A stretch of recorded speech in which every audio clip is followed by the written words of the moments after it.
Hello movie lovers, ఇవాళ మీకు మిరాయి మూవీని ఎక్స్ప్లెయిన్ చేయబోతున్నాను. మూవీ చాలా బాగుంది. మూవీ చూడని వాళ్ళు ఎవరైనా ఉంటే మన వీడియోని స్కిప్ చేయకుండా పక్కగా ఎండింగ్ వరకు చూడండి. హిమాలయాల్లో దాగున్న శ్రీరాముడి ఆయుధాన్ని హీరో ఎలా కనిపెట్టాడు? అమర జీవుడిగా మారడానికి అశోకుడి పురాతనమైన 9 గ్రంథాలను విలన్ ఎలా దక్కించుకున్నాడు? ఇవన్నీ తెలుసుకోవాలంటే keep watching this video. Let's get started. Movie start అవ్వగానే చక్రవర్తి సామ్రాట్ అశోకుడు గురించి చెప్తారు. అశోకుడు 1,00,000 మందిని చంపేసి కళింగ రాజ్యాన్ని గెలుచుకుంటాడు. కానీ 1,00,000 మందిని చంపినందుకు రిగ్రెట్ అవుతాడు. అసలు నేను గెలిచానా లేక ఓడిపోయానా అని అర్థం కాని సిచ్యువేషన్లో ఉంటాడు. యాక్చువల్గా అశోకుడు సీక్రెట్గా దైవశక్తిని సంపాదించుకుంటాడు. ఆ దైవశక్తి వల్లే 1,00,000 మంది చనిపోయారు అని అనుకొని చాలా బాధపడుతూ ఉంటాడు. సో అతని బాడీలో ఉన్న దైవశక్తి వల్ల ఎవ్వరికి ఎలాంటి ప్రమాదం జరగకుండా ఉండాలని అతని దగ్గరున్న దైవశక్తులని 9 గ్రంథాల్లోకి పంపిస్తాడు. ఆ 9 గ్రంథాలలో ఒక గ్రంథం చాలా ప్రత్యేకమైనది. అందులో 8 గ్రంథాలని 8 మంది వారియర్స్కి ఇస్తాడు. కానీ 9వ గ్రంథంని ఒక మహర్షికి ఇస్తాడు. ఎందుకంటే ఆ 9వ గ్రంథంలో అమృతం ఉంటుంది.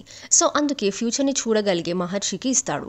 అలాగే 9 మంది యోధులను ప్రపంచంని కాపాడడానికి నియమిస్తాడు. అంటే ప్రజలకి తెలియకుండా, వాళ్ళకి ఎలాంటి కష్టం రాకుండా ఆ బుక్స్ని కాపాడుతూ ప్రజలకి హెల్ప్ చేయమని చెప్తాడు. సో అలా 9 మంది వారియర్స్ ఆ బుక్స్ని కాపాడుతూనే వాళ్ళకి పుట్టబోయే బిడ్డలను యోధులుగా మార్చి నెక్స్ట్ ఆ బుక్స్ని వాళ్ళకి ఇచ్చి కాపాడమని చెప్తారు. అలాగే ఆ బుక్స్కి ప్రపంచంని ఇంకా చావుని కూడా గెలిపించే సత్తా ఉంది కాబట్టి ప్రపంచంలో ఉన్న అందరి కళ్ళు ఆ బుక్స్ మీదే పడతాయి. అలెగ్జాండర్ నుంచి హిట్లర్ వరకు ప్రతి ఒక్కరు ఆ బుక్స్ని సొంతం చేసుకోవాలనుకుంటూ ఉంటారు. కానీ ఎంతోమంది ట్రై చేశారు, కానీ ఒక్కరు కూడా సొంతం చేసుకోలేకపోయారు. కట్ చేస్తే నెక్స్ట్ సీన్లో హిమాలయాస్లో ఉన్న అంబికాని చూపిస్తారు. తనకి ఫ్యూచర్ని చూసే పవర్ ఉంటుంది. ఒకరోజు అంబిక 2 రోజుల నుంచి ధ్యానంలోనే ఉండి ఫ్యూచర్లో జరగబోయే దాని గురించి చూస్తూ ఉంటుంది. ఫ్యూచర్ గురించి తెలుసుకున్నాక తను చాలా భయపడిపోయి 8 మంది వారియర్స్ని పిలిపించి మీటింగ్ పెడుతుంది. ఇప్పుడు ఆ 8 మంది వారియర్స్ ప్రపంచంలో ఏదో ఒక ప్లేస్లో సీక్రెట్గా ఉంటూ ఆ బుక్స్కి రక్షణ కల్పిస్తూ ఉంటారు. సో అంబిక దగ్గరే 9వ గ్రంథం ఉంటుంది. తను ఆ గ్రంథంని ఎక్కడ పెట్టిందో ఎవ్వరికీ తెలియదు.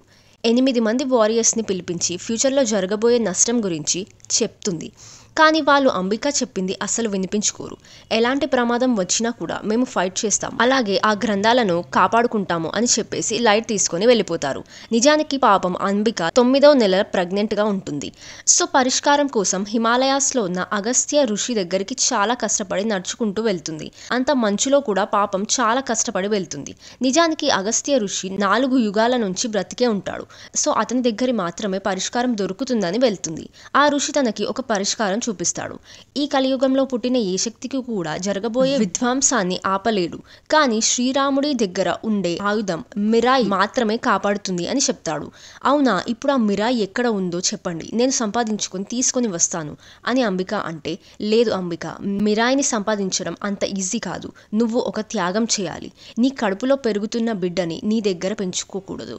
ఒక అనాథలాగా బయట పడేయాలి. అప్పుడే వాడికి బయట ప్రపంచం గురించి తెలుస్తుంది. అలాగే నీ కొడుకు పెరిగే పరిస్థితులను వాడిని ఒక గొప్ప వారియర్ లాగా మారుస్తుంది.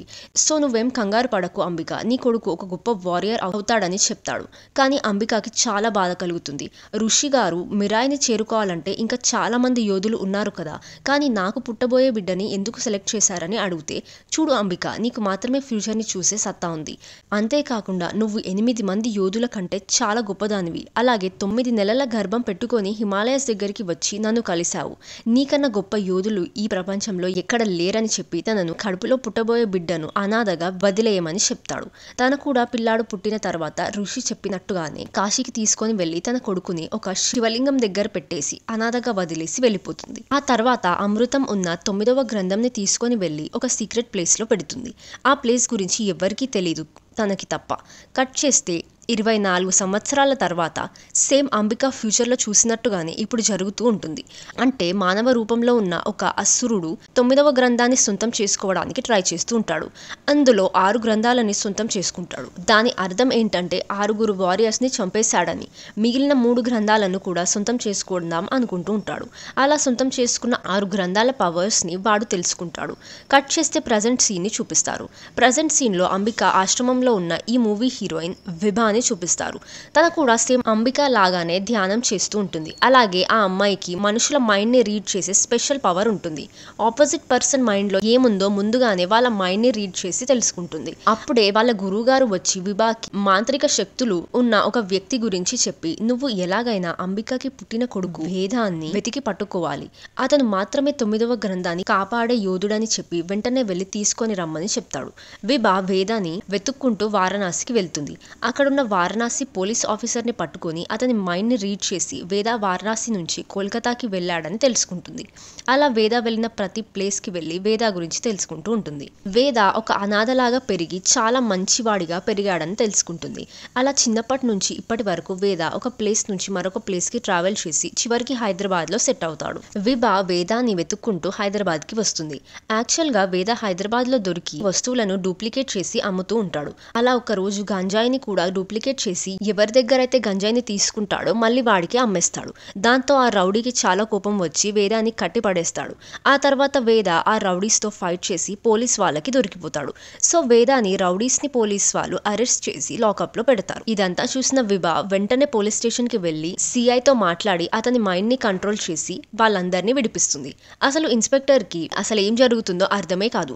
వెంటనే వేద వాళ్ళని ఫాలో చేస్తూ వాళ్ళని గమనిస్తూ ఉంటాడు. ఆ తర్వాత విభా వేద దగ్గరికి వచ్చి అతని మైండ్ ని రీడ్ చేద్దాం అనుకుంటుంది. కానీ తను వేద మైండ్ ని రీడ్ చేయలేకపోతుంది. వేద విభాని చూసి, ఓ అమ్మాయి, అసలు నీకు ఏం కావాలమ్మా, నా వెంట ఎందుకు పడుతున్నావు అని అడిగితే, చూడు వేద, నువ్వు 9వ గ్రంథాన్ని కాపాడాలి, వెంటనే నాతో వర్క్ చేయమని అడుగుతుంది. అలా విభా వింతగా మాట్లాడేసరికి వేదాకి అసలు ఏం అర్థం కాదు. విభా వేదాని ఎలాగైనా హిమాలయాస్ కి తీసుకెళ్దాం అనుకుంటుంది. అందుకే వేదాని ఒప్పించే వరకు హైదరాబాద్ లోనే రెంట్ కి ఉంటుంది. అలాగే ఒక పావురం ద్వారా వాళ్ళ గురువు గారికి వేదాన్ని కలిసిన విషయం ఒక నోట్ లో రాసి పంపిస్తుంది. నెక్స్ట్ సీన్ లో 9 గ్రంథాలను సొంతం చేసుకోవాలనుకుంటున్న మహాబీర్ లామాని చూపిస్తారు. వాడు 7వ గ్రంథాన్ని సొంతం చేసుకోవడానికి వెళ్లి అక్కడున్న వాళ్ళందరినీ చంపేసి అతని మంత్రశక్తితో ఆ బుక్ ని తీసుకుంటాడు. ఇటువైపు విభా వేద వెంట పడుతూ ఎలాగైనా వేదాన్ని తీసుకొని పోదాం అని చూస్తూ ఉంటుంది. అప్పుడే కొంతమంది రౌడీస్ వచ్చి వేదాపై అటాక్ చేస్తారు. విభా వేదాన్ని సేవ్ చేసి అక్కడి నుంచి వెళ్ళిపోతుంది. విభాని అలా చూసినప్పటి నుంచి వేదాకి ఏదో తెలియని ఫీలింగ్ కలుగుతుంది. అలాగే మెల్లమెల్లగా విభాని లవ్ చేయడం స్టార్ట్ చేస్తాడు. నెక్స్ట్ సీన్ లో విభా దగ్గరికి వెళ్లి తనకి ప్రపోజ్ చేద్దాం అనుకుంటాడు. కానీ విభా వేద చెప్పింది వినిపించుకోకుండా అశోకుడు గురించి అలాగే 9వ గ్రంథం గురించి చెప్తుంది. తను చెప్పేది వేదాకి అసలు నమ్మబుద్ధి కాదు. 9 గ్రంథాలేంటి, అశోకుడు ఏంటి, దానికి ఏమైనా మైండ్ దొబ్బిందా అని కొంచెం షాక్ అవుతూ విభాకి ప్రపోజ్ చేస్తాడు. అయినా కూడా విభా మొహంలో ఎలాంటి ఎక్స్ప్రెషన్ ఉండదు. తను కేవలం వేదాన్ని తీసుకెళ్లడానికి మాత్రమే వస్తుంది. కానీ వాడేమో లవ్ చేస్తాడు. సో ఇప్పుడు తనకి ఏం చెప్పి తీసుకెళ్లాలో అసలు అర్థమే కాదు. నెక్స్ట్ సీన్ లో లామాకి హెల్ప్ చేసే అమ్మాయిని చూపిస్తారు. లామా తనని సీక్రెట్ ఆపరేషన్ కోసం టిబెట్ కి పంపిస్తాడు. తాను 10 సంవత్సరాల పాటు కష్టపడి అంబికా గురించి అలాగే 9వ గ్రంథం గురించి తెలుసుకుంటుంది. ఇటువైపు విభా ఎలాగైనా వేదాన్ని కన్విన్స్ చేసి తీసుకెళ్దాం అనుకుంటుంది. అందుకే వేదాని తెలియని ఎన్నో విషయాలు మళ్ళీ వేదాకి చెప్తుంది. చూడు వేద, నువ్వు పుట్టినప్పటి నుంచి నీకు తెలియకుండానే చాలా మంచి పనులు చేశావు. అలాగే ఇప్పుడు కూడా చేశావు. నువ్వు గాంజాయిలో కొత్తిమీర పెట్టి మళ్ళీ రౌడీకి అమ్మేశావు. అంటే ఎంతో మంది కాలేజ్ స్టూడెంట్స్ కి తెలియకుండానే హెల్ప్ చేసావు. ఇవన్నీ నీకు మీ అమ్మ దగ్గర నుంచి వచ్చిన లక్షణాలు అని చెప్తుంది. అయినా కూడా వేద నమ్మడు. చూడమ్మా, నేను దొంగతనాలు అలాగే వస్తువులను దొంగలించి డూప్లికేట్ చేసి అమ్ముతూ ఉంటాను. అంతేకాని నేను ఎవరికి హెల్ప్ చేయలేదని చెప్పి తనకి లైవ్ గా చూపిద్దాం అనుకుంటాడు.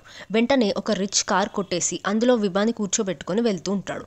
అప్పుడే కార్ డిక్కీలో నుంచి ఏవో సౌండ్స్ రావడంతో డిక్కీ ఓపెన్ చేసి చూస్తే 2 చిన్నపిల్లలు కనిపిస్తారు. వాళ్ళని ఒక వ్యక్తి కిడ్నాప్ చేసి తీసుకెళ్తూ ఉండగా వేద కార్ కొట్టేసి అతనికి తెలియకుండానే పిల్లలని కాపాడతాడు. జరిగిందంతా చూసిన తర్వాత వేదాకి అప్పుడే నమ్మకం కలుగుతుంది. నైట్ ఒక ప్లేస్ లో పడుకొని ఆకాశాన్ని చూస్తూ జరిగినవన్నీ గుర్తు తెచ్చుకుంటూ ఉంటాడు. అప్పుడే వేదాకి చుక్కల్లో ఎవరో బాణం పట్టుకొని ఉన్నట్టు కనిపిస్తుంది. వెంటనే విభా వేద దగ్గరికి వెళ్ళి వేదాకి మాంత్రిక ముద్ర వేయమని చెప్తుంది. అలా చేస్తే మీ అమ్మ జ్ఞాపకాలు నీకు గుర్తొస్తాయని చెప్తుంది. ఈసారి వేద విభా మాటలు నమ్మేసి మాంత్రిక ముద్ర వేస్తాడు. అప్పుడు వేదాకి వాళ్ళ అమ్మ కనిపించి ఒక విషయం చెప్తుంది. చూడు బాబు, నువ్వు ఎలాగైనా మిరాయిని చేరుకోవాలి. ఆ తర్వాత తంతరవనంకి వస్తే నేను నీకు కనిపిస్తాను అని చెప్తుంది. వాళ్ళ అమ్మ జ్ఞాపకాలు చూడగానే వేదాకి అంతా అర్థమవుతుంది. ఎలాగైనా వాళ్ళ అమ్మని కలవాలి కావాలనుకుంటాడు. నెక్స్ట్ సీన్లో లామా మొరాకోలో ఉన్న 8వ శబ్ద గ్రంథం దగ్గరికి వెళ్తాడు. అక్కడున్న వారియర్స్ని ఆ గ్రంథంని కాపాడుకోవడానికి చాలా ట్రై చేస్తారు. కానీ లామాకి మాంత్రిక శక్తులు ఉండడం వల్లే ఏం చేయలేకపోతారు. అలాగే యోధులందరినీ చంపేసి 8వ గ్రంథంని కూడా తీసుకొని వెళ్ళిపోతాడు. సో ఇంకొక 9వ గ్రంథం దొరికితే అతను దేవుడైపోతాడు. అందుకే 9వ గ్రంథంని వెతకడానికి మనుషులని పంపిస్తాడు. టిబెట్లో ఉన్న అమ్మాయి అంబిక ఆశ్రమానికి వచ్చి అక్కడున్న గురువు గారిని చంపేస్తుంది. అలాగే ఆశ్రమంలో మిగిలి ఉన్న చివరి అమ్మాయి విభాని వెతుక్కుంటూ హైదరాబాద్కి కూడా వచ్చేస్తుంది. ఇటువైపు విభాకి వాళ్ళ గురువుగారు చనిపోయారని తెలుస్తుంది. దాంతో తను చాలా ఏడుస్తుంది. అప్పుడే టిబెట్ అమ్మాయి వచ్చి విభాని కూడా చంపేయాలని చూస్తుంది. విభా అక్కడి నుంచి పారిపోయి నేరుగా వేద దగ్గరికి వచ్చి వేదాని గట్టిగా హగ్ చేసుకొని జరిగిందంతా చెప్తుంది. చూడు వేద, మా ఆశ్రమంలో ఉన్న గురువు గారు అలాగే చాలా మందిని ఒకడు చంపేశాడు. ఇప్పుడు నాకు నువ్వు తప్ప ఇంకెవ్వరూ లేరు. అలాగే ఒక అమ్మాయి నన్ను చంపడానికి వస్తుందని చెప్తుంది. ఇప్పుడు ఆ అమ్మాయి వచ్చి విభాని చంపాలనుకుంటుందని, కానీ వేద తనకి అడ్డుగా నిలబడుతూ రక్షణ కలిగిస్తూ ఆ అమ్మాయితో ఫైట్ చేస్తాడు. టిబెట్ అమ్మాయి వేదాన్ని చాలా కొట్టి కింద పడేసి చంపాలనుకుంటుంది. అప్పుడే విభా వేదాన్ని కాపాడుతూ 9వ గ్రంథం గురించి టిబెట్ అమ్మాయికి చెప్పడానికి ఒప్పుకుంటుంది. దాంతో ఆ అమ్మాయి వేదాన్ని చంపకుండా వదిలేసి విభాని తీసుకొని వెళ్ళిపోతుంది. వేద వెంటనే మాంత్రిక ముద్ర వేసి వాళ్ళ అమ్మ చెప్పిన మాటలు వింటాడు. తను మిరాయిని చేరుకోవాలంటే ఒక సింబల్ గురించి చెప్తుంది. ఆ సింబల్ని ఋషి అంబిక గర్భంలో ఉన్న వేద మీద వేస్తుంది. టైం వచ్చినప్పుడు ఆ సింబల్ బయటపడుతుంది అని చెప్తుంది. ఋషి చెప్పినట్టుగానే ఇప్పుడు ఆ సింబల్ వేదాకి కనిపిస్తుంది. అతని హార్ట్ మీద ఆ సింబల్ కనిపించడంతో వెంటనే ఆ సింబల్ గురించి ఎంక్వైరీ చేయడం స్టార్ట్ చేస్తాడు. చాలాసేపు సెర్చ్ చేసిన తర్వాత అది సింబల్ కాదు, మిరాయిని చేరుకోవడానికి ఒక మ్యాప్ అని తెలుస్తుంది. వెంటనే మిరాయిని వెతుక్కుంటూ నార్త్ ఇండియాకి వెళ్తాడు. హిమాలయాస్ దగ్గరికి వెళ్ళి చుట్టూ చూస్తూ ఉంటాడు. కానీ ఏమీ కనిపించదు. అప్పుడే అనుకోకుండా ఒక హోల్లో పడిపోతాడు. అక్కడే వేదాకి మిరాయి కనిపిస్తుంది. సో ఫాస్ట్గా వెళ్ళి దాన్ని తీసుకుందామని అనుకుంటాడు. కానీ అప్పుడే ఒక పెద్ద పక్షి వచ్చి వేద మీద అటాక్ చేస్తుంది. యాక్చువల్గా ఆ పక్షి మిరాయిని కాపాడుతూ ఉంటుంది. సో వేద దాన్ని తీసుకెళ్ళడానికి వచ్చాడు కాబట్టి వేదాన్ని చంపాలని చూస్తుంది. వేదాకి వాళ్ళ అమ్మ చెప్పిన మాటలు గుర్తొచ్చి ఆ పక్షితో ఫైటింగ్ చేయకుండా దాని నుదిటి మీద చేయి పెడతాడు. దాంతో ఆ పక్షికి వేద లక్ష్యం ఏంటో అర్థమవుతుంది. వెంటనే మిరాయిని తీసుకోమని చెప్తుంది. వేద మిరాయిని తీసుకొని ఆ ప్లేస్ నుంచి బయటకి వచ్చేస్తాడు. వేదాని చూసి అక్కడున్న గ్రామ ప్రజలు చాలా షాక్ అవుతూ వేదాకి దండం పెడతారు. ఎందుకంటే వేద వెళ్ళిన ప్లేస్కి చాలా మంది వెళ్ళి చనిపోయి ఉంటారు. కానీ ఫస్ట్ టైం ఒక మనిషి వెళ్ళి ఆ పక్షితో ఫైటింగ్ చేసి తిరిగి వచ్చాడనుకొని అందరూ వేదాన్ని దేవుడిలా చూస్తారు. అందుకే అందరూ చేతులెత్తుకొని నమస్కరిస్తారు. నెక్స్ట్ సీన్లో సిఐ అశోక్ని చూపిస్తారు. అతను వేద వాళ్ళని ఎందుకు వదిలేశాడో అతనికి కూడా తెలీదు కాదా. అందుకే వేదాన్ని మళ్ళీ వెతికి పట్టుకోవడానికి ప్లాన్స్ వేస్తూ ఉంటాడు. యాక్చువల్గా వేద గంజాయి వ్యాపారం చేస్తున్నాడని అశోక్ అనుకుంటాడు. అందుకే వేదాన్ని ఫాలో చేస్తాడు. ఇటువైపు వేద దగ్గరికి అగస్త్య ఋషి వచ్చి అంబిక గురించి వేదాకి చెప్పి మిరాయిని ఎలా యూజ్ చేయాలో చెప్తాడు. చూడు వేద, నువ్వు మిరాయిని మంచికి యూజ్ చేసినప్పుడు మాత్రమే అది పనిచేస్తుంది. అలాగే మిరాయి పనిచేయాలంటే నువ్వు సిద్ధక్షేత్రంకి వెళ్లాల్సిందని చెప్తాడు. మరొక వైపు విభాని చాలా టార్చర్ చేస్తూ తన గోర్లను తీసేస్తూ 9వ గ్రంథం గురించి అడుగుతూ ఉంటారు. కానీ తనకి ఏం తెలియదని చెప్తుంది. అప్పుడే విభా దగ్గరికి లామా వచ్చి అతని స్టోరీని తనతో చెప్తాడు. యాక్చువల్గా లామాకి చిన్నప్పటి నుంచి చాలా అన్యాయం జరుగుతుంది. వాడు ఫస్ట్ మంచివాడిగానే పెరుగుతాడు. కానీ ఒకరోజు లామా వాళ్ళ నాన్న 2వ పెళ్లి చేసుకుంటాడు. దాంతో లామా వాళ్ళ అమ్మకి దయ్యం పట్టిందని తనని చంపేస్తారు. వాళ్ళ అమ్మ చనిపోగానే ఊర్లో ఉన్న వాళ్ళంతా దయ్యంకి పుట్టిన కొడుకని అందరూ లామాని తిడతారు, కొడతారు. అయినా కూడా లామా ఊరి మీద కోపం తెచ్చుకోకుండా ఊరికి మంచి చేయాలని ఎక్కడో కొండ మీద ఉన్న వాటర్ని వాళ్ళ ఊరికి తీసుకొని వస్తాడు. అయినా కూడా ఊరి వాళ్ళు లామా చెప్పింది వినకుండా వాటర్ని దేవుడే పంపించాడని అందరూ దేవుడికి మొక్కడం స్టార్ట్ చేస్తారు. దాంతో లామాకి దేవుడి మీద చాలా కోపం వచ్చి దేవుడు అసలు లేడని వాళ్ళ ఊరిలో ఉన్న విగ్రహంని పడేస్తాడు. సో అలా విలేజ్ వాళ్ళకి లామా మీద చాలా కోపం వచ్చేసి చెట్టుకి కట్టేసి రాళ్లతో కొడతారు. ఇవన్నీ చూసిన తర్వాత లామాకి దేవుడి మీద అలాగే శాస్త్రాల మీద నమ్మకం లేకుండా పోతుంది. అలాగే ఊరిని తగలబెట్టేసి అక్కడే నిలబడి నవ్వుతూ ఉంటాడు. లామా తన లైఫ్లో జరిగింది మొత్తం విభాకి చెప్తాడు. యాక్చువల్గా లామా సేమ్ థానోస్ లాగే ప్లాన్ చేద్దాం అనుకుంటాడు. ఈ భూమి మీద సగం మందిని లేపేసి మిగతా వాళ్ళకి దేవుడు లాగా మారి రూల్ చేద్దాం అనుకుంటాడు. దేవుడు లాగా మారాలంటే ముందు వాడికి పవర్స్ కావాలి కదా.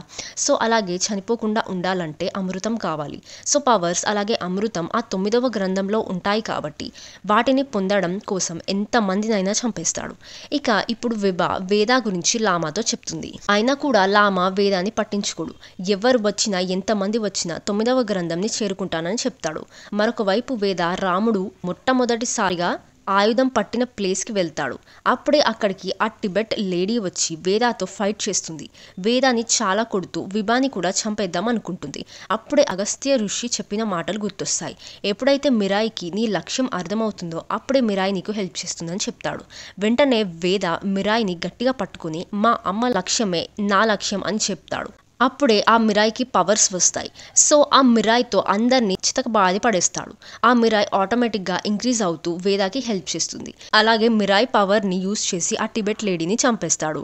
అక్కడే ఉన్న విభాకి ఇంజురీ అవ్వడం వల్ల తను చావు బతుకుల్లో ఉంటుంది. సో అప్పుడే మిరాయి విభా చేతికి తగలగానే తన బాడీలో ఉన్న ఇంజురీస్ అన్నీ మాయమైపోతాయి. జరిగిందంతా చూసిన తర్వాత ఋషి చెప్పింది గుర్తొస్తుంది. మిరాయిని మంచికి యూజ్ చేస్తే వర్క్ అవుతుందని తెలుసుకుంటాడు. అందుకే తన బాడీ మీద ఉన్న ఇంజురీస్ అన్నీ మాయమైపోతాయి. నెక్స్ట్ వాళ్ళ అమ్మని కలవడానికి తంత్రవనంకి వెళ్తాడు. అక్కడ అంగమ్మ బలి అనే మాంత్రికుడు ఉంటాడు. అతని దగ్గరికి వెళ్ళాలంటే చాలా కష్టం. కానీ వేద అతని దగ్గర ఉన్న మిరాయిని యూజ్ చేసుకుని అంగమ్మ బలి దగ్గరికి వెళ్తాడు. అప్పుడే పోలీసులు వచ్చి వేదాని షూట్ చేస్తారు. కానీ ఒక్క బుల్లెట్ కూడా వేదాకి తగలదు. అతని చేతిలో ఉన్న మిరాయి వేదాకి రక్షణ కల్పిస్తూ ఉంటుంది. అంగమ్మబలి మాయ చేసి పోలీస్ వాళ్ళని అక్కడి నుంచి పంపించేస్తాడు. ఆ తర్వాత వేదాన్ని తీసుకొని తంత్రవనంకి వెళ్తాడు. అక్కడ వెళ్ళగానే వేద వాళ్ళ అమ్మ గురించి అంగమ్మబలిని అడుగుతూ ఉంటాడు. అప్పుడే అంగమ్మబలి ఒక పిల్లవాడి గురించి చెప్తాడు. యాక్చువల్గా ఆ పిల్లవాడు ఎవరో కాదు, లామా. ఆ రోజు లామా వాళ్ళ ఊరిని తగలబెట్టేసి వెళ్ళిపోదాం అనుకుంటాడు కదా. అప్పుడే అంగమ్మబలి వచ్చి లామాని తీసుకొని వెళ్ళి సొంత కొడుకులాగా పెంచుకుంటాడు. యాక్చువల్గా అంగమ్మబలికి ఒక కొడుకు ఉంటాడు. అయినా కూడా లామాని సొంత కొడుకులాగా పెంచుకుంటాడు. అతనికి అన్ని తంత్ర విద్యలు నేర్పిస్తాడు. సో లామా తంత్ర విద్యలు నేర్చుకొని వాళ్ళ ఊరిలో ఉన్న జనాలకి హెల్ప్ చేస్తాడు. అంటే అతనికి వచ్చిన తంత్ర విద్య యూజ్ చేసుకొని హార్డ్ పనులను చాలా ఈజీగా చేస్తాడు. అది చూసి అంగమ్మబలికి చాలా హ్యాపీగా అనిపిస్తుంది. వాళ్ళు రక్షిస్తున్న తంత్ర గ్రంథానికి లామాని రక్షకుడిగా ఎన్నుకోవాలని చూస్తాడు. అంగమ్మబలి అతని కొడుకులాగా అలాగే లామాకి ఒక పరీక్ష పెట్టి ఆ తర్వాత ఎన్నుకుందాం అనుకుంటాడు. కానీ అతను పెట్టిన పరీక్షలో లామా ఫెయిల్ అవ్వడంతో అంగమ్మబలి తంత్ర శస్త్రంకి వాళ్ళ కొడుకునే రక్షకుడిగా ఎన్నుకుంటాడు. అది చూసి లామాకి ఊరి వాళ్ళ మీద చాలా కోపం వస్తుంది. వెంటనే ఆ ఊరి మీద క్షుద్ర పూజలు చేసి మంత్రాలు చేసిన కంకణంని తీసుకొని వచ్చి ఊరిలో ఉన్న వాళ్ళందరికీ కడతాడు. ఆ తర్వాత అంగమ్మబలి వాళ్ళ అబ్బాయిని కూడా చంపేద్దామని చూస్తాడు. దాంతో అంగమ్మబలికి అలాగే ఆ ఊరి వాళ్ళకి లామా మీద చాలా కోపం వచ్చి లామాని చంపేద్దామని చూస్తారు. కానీ లామా ముందుగానే వాళ్ళకి కంకణం కడతాడు కదా. అందరూ మంత్రశక్తులు ఉండడం వల్ల వాళ్ళు ఒక్క రకమైన ట్రాన్స్ లోకి వెళ్ళిపోతారు. అలాగే కదలకుండా నిలబడిపోతారు స్టాచ్యూ లాగా. సో వాళ్ళు మెల్లిమెల్లిగా చావుకు దగ్గర పడుతూ ఉంటారు. కానీ అంగమ్మ బలిని మాత్రం ఇంకా ఏమీ అనడు. లామా తంత్ర శస్త్రాన్ని పూర్తిగా చదివి ఇంకా పవర్ఫుల్ అవుదాం అని అనుకుంటాడు. అప్పుడే ఒక ఊరి వాళ్ళని సేవ్ చేయడానికి అంబిక అక్కడికి వస్తుంది. ఆ ఊరి జనాలని కాపాడడం కోసం తన ప్రాణాలనే పనంగా పెట్టి చనిపోతుంది. తను చనిపోయి ఆ ఊరి వాళ్ళని బ్రతికిస్తుంది. యాక్చువల్గా తను లామా మంత్రించిన కంకణంని తీసుకొని వచ్చి మహాముద్ర వేసి తనకి తానే బలి తీసుకొని కాలిపోయి చనిపోతుంది. తన ఫ్యూచర్ ని చూసింది కాబట్టే ఆ ఊరి వాళ్ళకి హెల్ప్ చేస్తుంది. ఫ్యూచర్ లో తన కొడుకు వేద వచ్చి 9వ గ్రంథంని కాపాడుతూ లామాని అడ్డుకుంటాడని తనకి ముందే తెలుసు. అందుకే చనిపోతుంది. అంబిక చనిపోయిన ఆ ఊరు వాళ్ళు నార్మల్ అవుతారు. అందరూ బ్రతికేస్తారు. అందుకే వాళ్ళు అంబిక విగ్రహంని వాళ్ళ ఊరిలోనే పెట్టుకొని రోజు పూజలు చేస్తారు. ఇప్పుడు అదే విగ్రహంని వేదాకి చూపిస్తారు. వేద వాళ్ళ అమ్మ విగ్రహం దగ్గరికి వెళ్ళి వాళ్ళ అమ్మకి మాటిస్తాడు. అమ్మ వాడు తీసుకున్న గ్రంథాలను మళ్ళీ తీసుకొని వచ్చి వాడి ప్లేస్లో పెడతానని వాళ్ళ అమ్మకి మాటిస్తాడు. యాక్చువల్గా 9వ గ్రంథం ఎక్కడ ఉంటుందో ఎవరికి తెలీదు. అందుకే వేద 9వ గ్రంథంని వెతుక్కుంటూ వెళ్తాడు. వేదాకి చిన్నప్పటి నుంచి చుక్కలు హెల్ప్ చేస్తూ ఉంటాయి. ఇప్పుడు కూడా ఒక చుక్క వేదాకి మార్గం చూపిస్తుంది. వెంటనే ఆ చుక్కని ఫాలో చేస్తూ ముందుకు వెళ్తూ ఉంటాడు. అక్కడ ఒక గుహ కనిపిస్తుంది. దాని లోపలికి వెళ్ళి చూస్తాడు. అయినా కూడా అక్కడ ఏమీ కనిపించదు. అక్కడే ఒక దేవత కనిపించడంతో దేవత దగ్గరికి వెళ్ళి మొక్కుకుంటాడు. నవ్వుకుంటూ, చూడు తల్లి, నేను మా అమ్మ ఆశయంని రక్షించడానికి వచ్చాను, నాకు మార్గం చూపించమని అడుగుతాడు. అప్పుడే ఆ దేవత ఒక పోర్టల్ ఓపెన్ చేస్తుంది. వెంటనే దాని లోపలికి వెళ్ళి చూస్తాడు. అక్కడే 9వ గ్రంథం ఉంటుంది. ఆ గ్రంథంని ముట్టుకోగానే వాళ్ళ అమ్మ కనిపించి వెళ్ళిపోతుంది. వెంటనే ఆ గ్రంథంని తీసుకొని అంగమబలికి చూపిస్తాడు. అంగమబలి వేదాకి ఒక షాకింగ్ విషయం చెప్తాడు. చూడు వేద, లామా మా ఊరికి చేసినట్టే ప్రపంచంకి కూడా చేద్దాం అనుకుంటున్నాడు. ఇప్పుడు వాళ్ళందరూ ప్రమాదంలో ఉన్నారు, నువ్వు వాళ్ళందరినీ రక్షించాలి అని చెప్తాడు. వెంటనే వేద వాళ్ళని సేవ్ చేయడానికి వెళ్తాడు. అప్పుడే పోలీస్ వాళ్ళు వచ్చి వేదాని అరెస్ట్ చేసి ట్రైన్లో తీసుకుని వెళ్తూ ఉంటారు. వేదాన్ని చంపడానికి లామా మనుషులు ట్రైన్లో ఎక్కుతారు. వేద వాళ్ళందరినీ కొట్టేసి ట్రైన్ని ఆపుదామని అనుకుంటాడు. ఎందుకంటే ఒక పెద్ద బ్రిడ్జ్ మీద లామా ట్రైన్ లైన్ని కట్ చేస్తాడు. ఇప్పుడు ట్రైన్ని ఆపకపోతే ట్రైన్ బ్రిడ్జ్ మీద నుంచి కింద పడిపోతుంది. చాలా మంది చనిపోతారు. సో వేద మిరాయిని యూజ్ చేసి ఆ ట్రైన్ని ఆపుతూ ఉంటాడు. చాలా పవర్ పెట్టి ఆపడంతో ట్రైన్ ఆగుతుంది. చాలా మంది బ్రతుకుతారు. ఆ తర్వాత లామాతో ఫైట్ చేసి అతన్ని ఆపుతూ ఉంటాడు. చాలా పవర్ పెట్టి ఆపడంతో లామా వేదాని చాలా కొట్టి బ్రిడ్జ్ పై నుంచి కింద పడేస్తాడు. అందరూ వేద చనిపోయి ఉంటాడని అనుకుంటారు. కానీ ఆ పక్షి వచ్చి వేదాని కాపాడుతుంది. వేద ఆ పక్షి మీద ఎక్కేసి నేల మీదకి వస్తాడు. కానీ లామా విభా దగ్గర ఉన్న 9వ గ్రంథంని తీసుకొని ఇంకా పవర్స్ తెచ్చుకుంటాడు. ఆ బుక్ లో ఉన్న పవర్స్ అన్ని అతని బాడీలోకి వచ్చేసాయి. వెంటనే లామా వేదాన్ని కొట్టి పడేస్తాడు. ఆ తర్వాత చాలా మంది జనాలని చంపేయాలని చూస్తాడు. ఎంతమంది దేవుడికి మొక్కుకుంటున్నారో అందరినీ చంపేద్దాం అనుకుంటాడు. అప్పుడే వేదాకి అంగమబలి ఇచ్చిన కంకణం గుర్తొస్తుంది. యాక్చువల్గా ఆ కంకణంని లామా చిన్నప్పుడు అంగమబలి ఊరి మీద యూజ్ చేశాడు. ఇప్పుడు ఆ కంకణంని వేదాకి ఇచ్చి ప్రజలను కాపాడమని చెప్తాడు. కాకపోతే ఈ కంకణం యూజ్ చేసి జనాలని కాపాడాలంటే ఒక ప్రాణ త్యాగం చేయాలి. సో వేద ఏమీ ఆలోచించకుండా ప్రపంచంని కాపాడడం కోసం సేమ్ వాళ్ళ అమ్మలాగే ఆ కంకణంని తీసుకొని మహాముద్ర వేసి జనాలని సేవ్ చేద్దాం అనుకుంటాడు. అలా వేద కాలిపోతూ ఉండగా వర్షం పడి వేదాకి హెల్ప్ చేస్తుంది. నెక్స్ట్ మిరాయి దానికదే లేచి వేద దగ్గరికి వస్తుంది. అప్పుడే మనకి మిరాయ్ రాముడు వాడిన కోదండం అని తెలుస్తుంది. అలాగే రాముడి పవర్స్ అక్కడే ఉందని మనకి తెలిసేలా చేస్తారు. వెంటనే రాముడి కోదండంని యూజ్ చేసి లామాని చంపేస్తాడు. లామా చనిపోగానే జనాలందరూ నార్మల్ అవుతారు. అయినా మనకి లామా ఉన్నాడో పోయాడో చూపించరు. సో ఇంతటితో ఈ మూవీ ఎండ్ అవుతుంది. ఈ వీడియో మీకు నచ్చినట్టయితే లైక్ అండ్ షేర్ చేసి ఇంకా మీరు ఏ మూవీస్ ఆర్ వెబ్ సిరీస్ వినాలనుకుంటున్నారో కామెంట్ చేయండి. ఇలాంటి మరిన్ని వీడియోస్ కోసం మన ఛానల్ని సబ్స్క్రైబ్ చేయడం మర్చిపోకండి. Thanks for watching. See you all in the next video. Bye.